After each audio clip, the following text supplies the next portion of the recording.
is a production of the Department of Broadcasting and Journalism at Western Illinois University.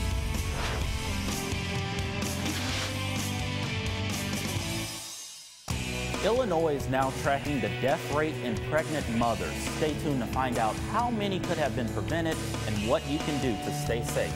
Also, in our continuing coverage, News 3's Terrence Black sits down with WIU's Office of Public Safety about what policies are set in place to keep the campus safe. And midterm elections are just a few weeks away, but are college students going to the polls? We talk to potential voters on campus coming up. Live from Salee Hall in high definition. News 3 starts now.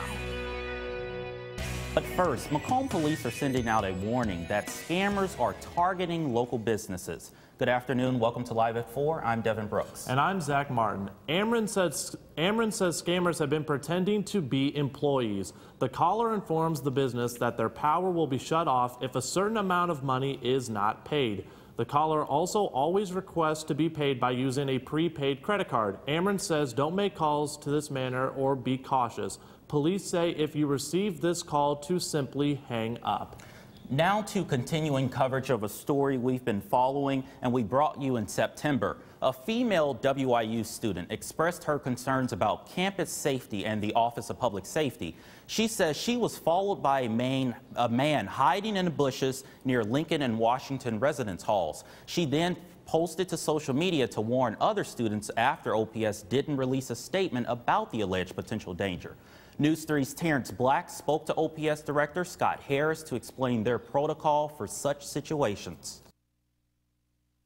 OPS hadn't let anyone know. They just kind of put it in their case files, and that's why I put it on social media, because no one knew about it. Well, first off, we encourage everyone that if they see something, say something. A report about an alleged suspicious subject on the southeast side of the WIU campus didn't get much attention, says the student.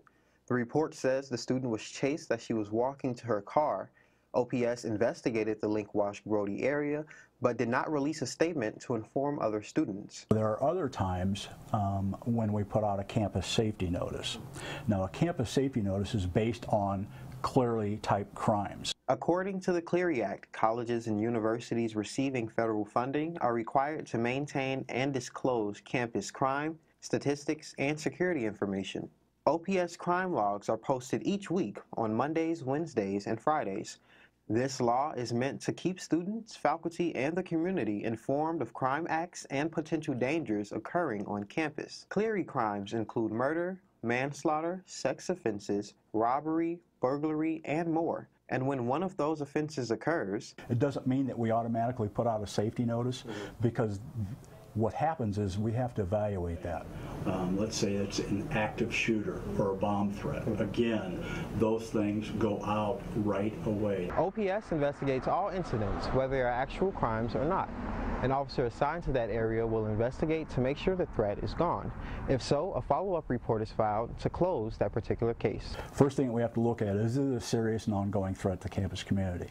For incidents that are not Clery crimes, OPS looks at the frequency and likelihood that it would happen again. What we may do is put out a campus safety notice saying, hey, these incidences are occurring and here's what you can do to protect yourself.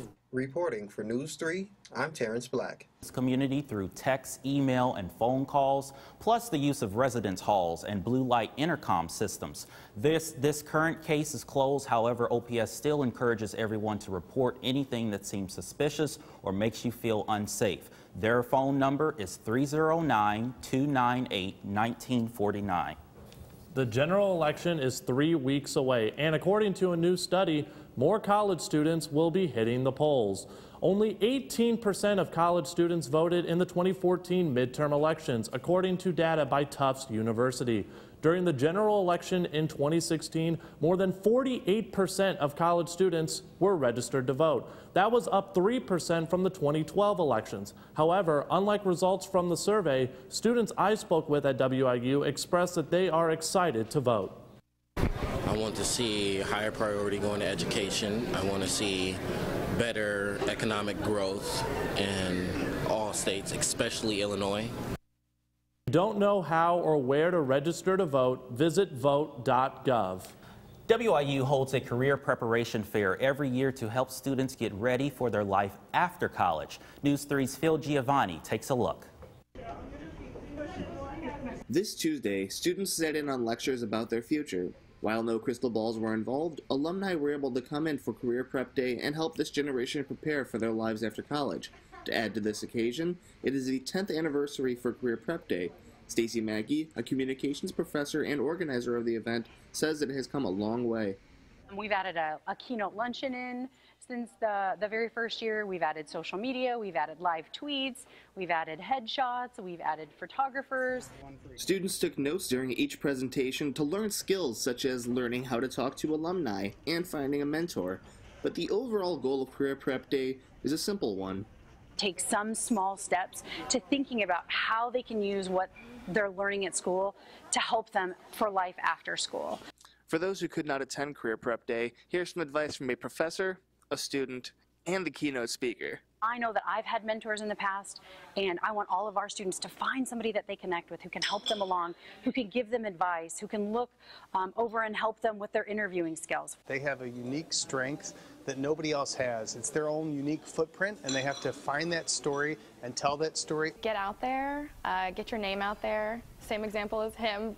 Start a brand, start something that you think is going to set you apart from somebody else, and don't be afraid to try something new. For News 3, I'm Phil Giovanni. While Career Prep Day has finished, alumni interested in presenting at next year's event should email Stacy Mackey. A 1,500-pound pumpkin has won big as the largest pumpkin in the state. The man behind the gourd says he grew it in his backyard. Erica Sargent has more.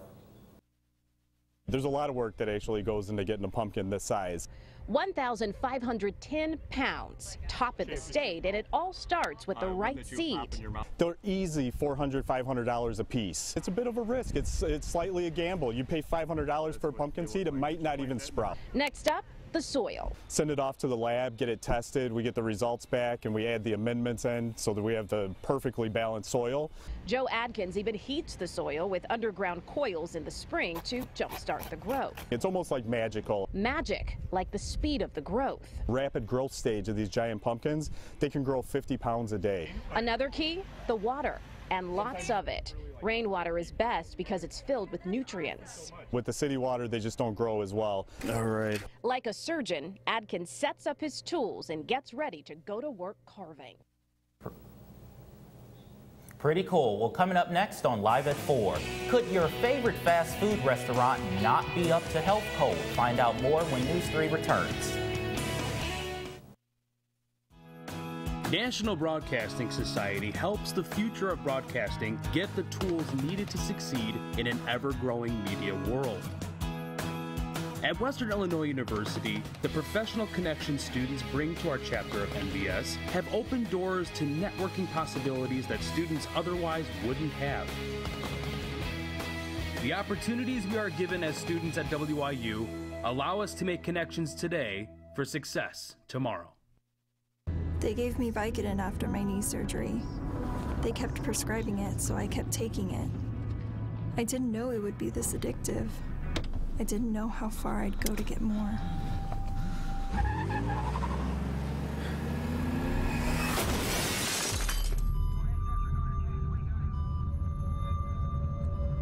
Opioid dependence can happen after just 5 days. Know the truth, spread the truth.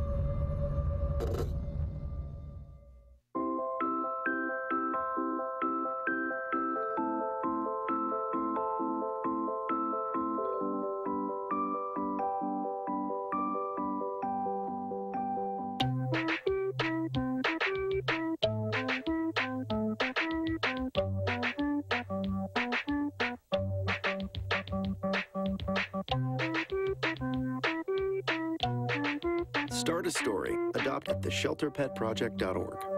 I chose Western Illinois University because I could get involved right away. You're going to gain experience. I'm going to be able to just become successful right out the gate. I'll be a news reporter and eventually become a news anchor one day. I've always felt that as a strong speaker, I could be a voice for the voiceless, but as long as I continue to believe in myself, work hard, and show that I want to put my best foot forward, I think that anything is possible. Live from Salee Hall in high definition. Live at 4 continues. Welcome back to Live at 4. The Illinois Department of Public Health is releasing the state's first maternal morbidity and mortality report. The report identifies statewide trends in maternal deaths and provides recommendations to help prevent them. Researchers found that each year, an average of 73 Illinois women die within 1 year of pregnancy.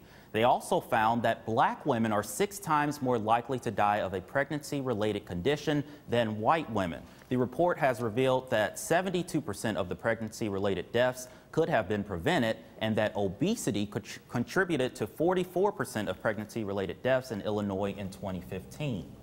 IDPH says that by studying pregnancy complications, they can identify some of the most common issues pregnant and postpartum women face and understanding what is causing them.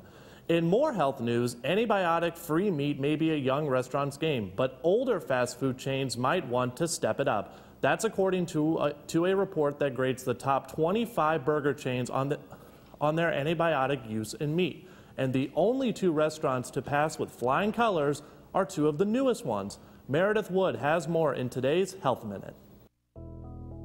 Possibly some bad news for burger junkies.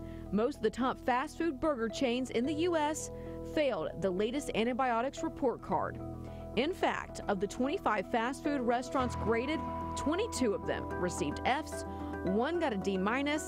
Shake Shack and BurgerFi were the only 2 places to receive A's. The report card from a coalition, including the Natural Resources Defense Council, was released Wednesday, and it graded restaurants in 3 areas. First, whether or not they stopped using antibiotics in their beef or if they plan to stop. 2, how the companies were implementing those plans. And 3, whether or not claims by the companies of their antibiotic use is true. According to the report, using antibiotics in livestock contributes to antibiotic resistance in humans, and that can lead to superbugs.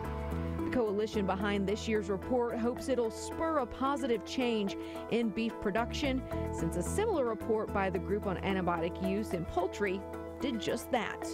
For today's Health Minute, I'm Meredith Wood. The more chicken you buy at your grocery store could make you sick. More than 92 cases of a salmonella outbreak have been reported in 29 states and is being investigated by the CDC. 5 of those cases have been reported in the state of Illinois. Officials say the outbreak could be widespread throughout the industry. Here are some tips to avoid this outbreak. First, wash your hands, whether preparing, cooking, or eating chicken. Don't spread germs from raw chicken around food prep areas. If you wash raw poultry before cooking, germs can splash around your kitchen. They also ask that you fully cook raw chicken. It should be cooked to an internal temperature of 165 degrees to kill harmful germs. And lastly, the CDC recommends that you don't feed your pets a raw food diet. Germs like salmonella and raw pet food could make your pets sick. For more information about the outbreak, visit news3wyu.com. As of Tuesday night, 6 cases of Legionnaire's disease has been confirmed in Illinois. The residents who have been diagnosed with this disease are all from Champaign County. According to a press release from IDPH, several locations are being investigated to find the source of the illness. One of the locations being investigated is the First Christian Church. It is believed that the infected patient may have participated in wedding activities at this location.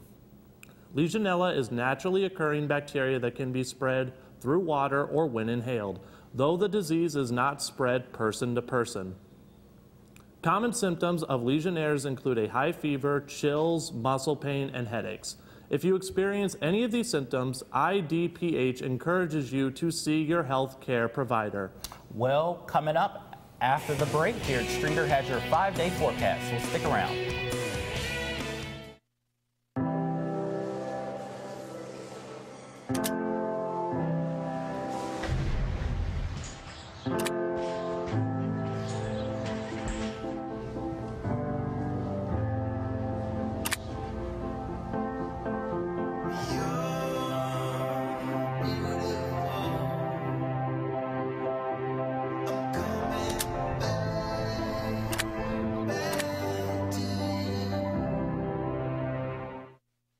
On Tuesday, November 6th, our state will be making some important decisions. You might think it's not important, or your vote doesn't matter, but that's not true.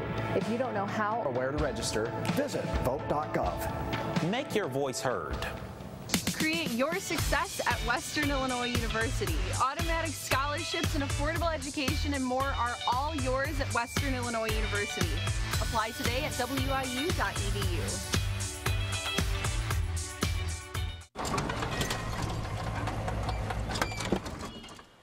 Leah, did you put a new dent in that? This one? No. Were you texting and driving again? Yes. Hi, Leah. Hi, Dad. Sorry about your bumper.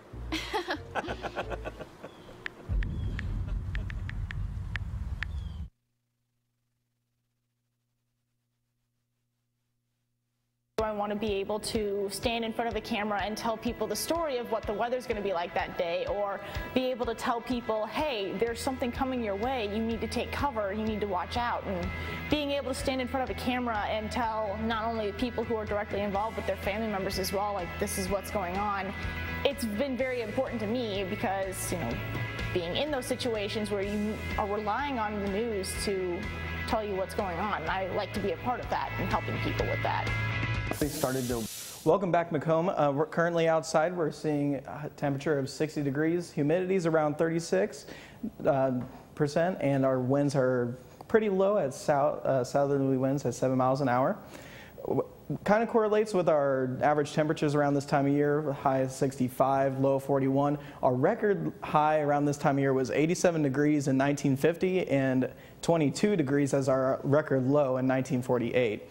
Right now we still have the high pressure system over our area, so we're not seeing much temperature, or moisture rather. Down here in the Texas area, we're going to start seeing some of the clouds move its way up, as you can see here, moving its way up towards us over the next couple days. But currently right now we still do not have anything on our radar, so it's still really dry, really no clouds in our area. Macomb, currently, we have 60 degrees. Quincy, we have 64 degrees. Up in Peoria area, we have 60. And for tonight, Macomb has we have a low of 40 degrees. Quincy with a low of 43. Burlington with a low of 43 as well. And for tomorrow, we're going to have a high of 60 degrees here in the Macomb area. Peoria has a high of 59. Beardstown with a high of 60. And for tomorrow night, Macomb, we're going to see a low of 41 degrees. Springfield area is going to see 44, and the Quincy area is going to have 44 degrees as a low as well. And for tonight, we're going to have a low of 41 degrees, winds at the 6 miles an hour to the south, and we're going to have it's going to be cloudy tomorrow with a high of 60 degrees. Winds southwest at 17 miles an hour, and for our 5-day forecast, Macomb, we're going to have 61 degrees, or 60 degrees tomorrow with a low of 41. Saturday, we're going to have a high of 53, low of 27. Sunday, we're going to have a high of 51, low of 36. Monday, high of 61, low of 36. And Tuesday with a high of 58 and a low of 32. But I guess the good thing about that forecast, there's no rain. Yeah, no rain at all. It is really, really dry at this time of year, right now. Yeah, and that's going to be great for football weather, Zach. And I know you were talking about this with me a little bit earlier about how we've finally hit that fall time where football season is in full gear. And coming up next on Live at 4, we are looking at some high school football action at the end of the season as we near playoffs. And these games this weekend have major playoff implications. First, Bushnell West Prairie are one win away from making a trip to the show. Matching records against Lewiston means one team misses out on the postseason after tomorrow night's game. And the WIU football team are going to need to win out over their next 5 games if they want to make the FCS playoffs. Their weekend matchup and a whole lot of that gridiron gang when we come back with sports. I started to think about doing broadcasting my freshman year. I started calling some football games for the freshman football team. My high school didn't really have a broadcasting program like some do, and so a lot of my stuff was just PA for different sports, for basketball, for volleyball. And my mom signed me up for a visit to come to Western on a Discover Western Day. And I walked through the doors of the rec center, and Buzz Hoon shook my hand and said, "Zach Stone, I've seen all your footage, I know who you are, and you belong here." And that's what really makes WIU feel like home. Disaster tips from the objects left behind. My home wasn't insured, but you can check your insurance policy now to make sure you're covered. Oh. My savings are lost, but you can put money aside and plan for unexpected disaster costs. We're lost forever, but you can scan important documents now so they survive. For more tips on how to prepare, visit ready.gov. The first time I met Morris, the door flew open and I got this larger-than-life personality talking at the top of his lungs. Hey, how you doing today? Oh, man. Oh, I totally forgot. Hold on, let me get this for you. Oh. Just had a magnetic energy. So I thought, all right, we're definitely going to be friends. Drop off a warm meal and get more than you expect. Volunteer at americaletsdolunch.org. America, let's do lunch. Why I love to do sports anchoring? Because, I mean, it's talking about sports. I decided to come to Western because I wanted an experience that wasn't like some other schools. I did color commentary for one volleyball game. I was terrified. I never did any broadcasting in high school, but when I was talking, it was all, you know, staggered, and I had no idea what I was saying. And now I've done so many different games as a color commentator, play-by-play, now sports anchor. Every show and every game, it gets easier and easier, and I get more comfortable doing it. Welcome back to Live at 4. I'm Zach Stone. The Macomb High Bombers' skid continued last Friday night when the Richmond Burton Rockets took a trip, a 4-hour-long one, in fact, to Bombers Stadium and decided to win in demanding fashion. One last game for the Bombers tomorrow night as they wrap up their season. The new style of offense Macomb has explored with this year has not been as effective as they had hoped. A record of 2-6, not showing the growth that this team has really seen over these last 8 games. For head coach Anthony Weston, a Week 9 matchup against Mahomet Seymour is the chance to look to the future. A Bomber core of sophomores and juniors will return next year as upperclassmen, ready to prove that this season was just one for the future. The Bomber team are making big strides in developing that passing game. You see there, VJ Lane finding the end zone on that one. Look for them to air it out a lot next season as they look to get the win back in their winning ways. Both teams fighting for pride in this one. The Mahomet Seymour Bulldogs, the host, Macomb looking for win number 1 on the road this season. Kickoff in Mahomet is set for 7 p.m. tomorrow night. And a different tune for David Rodis' Spark Loan team. The BWP team are on the outside looking in at the IHSA playoffs this year at 4-4 so far. A win tomorrow night would make them playoff eligible, but would not guarantee them a spot necessarily. A fall off from last season's success has left Bushnell West Prairie with a lot to ask for as they make a run for the playoffs. A mixed bag of results in recent weeks after dropping 2 of their last 4 games and 5 and 6, losses in weeks 3 and 4, wins in 5 and 6. The Spark Loan team are trying to turn things around. David Rodis and his team have a matching record to the Lewiston Indians at 4-4, like I already mentioned. And a win for his Spark Loan team would mean that a playoff spot would be a possibility, and they would knock Lewiston from playoff contention. Again, a win means the world, a loss means the end of the season for one of these teams. Lewiston plays host to Bushnell West Prairie with a 2-1 record on the road this season. The IHSA playoffs are just 1 week away, everyone. Action tomorrow night in Lewiston is set for 7 p.m. And in their last 2 times out, Western Illinois have not been able to find a way to stop opposing offenses. The Leathernecks have given up 67 points in their last 2 games and just put 23 points on the board with their offense. On the road at a 4-2 Missouri State team, Coach Jared Elliott's team have a lot to prove if they hope to have a winning record at the end of the season. Sean McGuire will need to be much more effective this week with the football. Last time out against North Dakota State, the redshirt senior quarterback threw 3 picks and only 1 touchdown. The Leathernecks have not been able to march down the field too much, just over 200 yards through the air in both of those games. But finding the end zone is really where the Leathernecks offense is not clicking. To find their groove, this defense is going to have to do better than they have. 33 and 34 points given up in back-to-back weeks. They'll need to hold the Bears as the Leathernecks need to keep their offense on the field. WIU will need to be perfect over the back half of the season in order to make a run at the FCS playoffs. The Leathernecks go back on the road where they have yet to win this season. The WIU defense has given up 93 points in just 3 games away from home.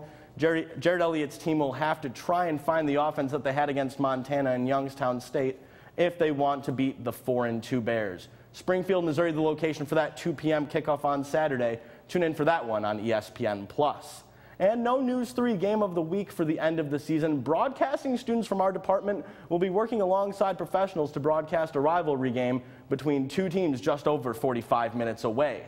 Rivalry matchup week 9 of the season. Quincy comes to this one as favorites, but Q&D are looking to come off back-to-back wins. They're 3-5. WIU broadcasting students will be in Quincy tomorrow night. Check out coverage on WGEM. That's sports, but after the break, find out where you could get a good, scary Halloween season coming up next. I learned broadcasting for 3 years in high school, so towards my senior year, I was pretty much invested in wanting to pursue a career, and I do enjoy it now, but I'm searching for a way to make sure that it's something that I want to pursue after college. That way, I'll be able to wake up every day and say, this is something I want to do, this is something that I love, this is something that I can teach, I can spread, I can affect people with. Your girls have been with you through every moment of your life. They were with you when you felt unbreakable, and with you when you had your heart broken. They were with you when you shared your love with the world, and with you when she became your world. They're still with you right now. But how well do you know them? You don't know my name.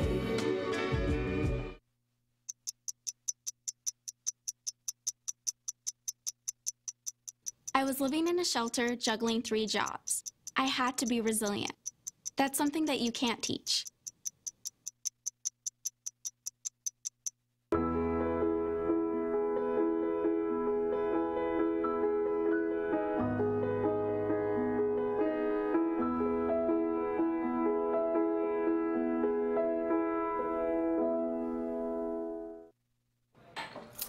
What do you think you're doing, Kevin?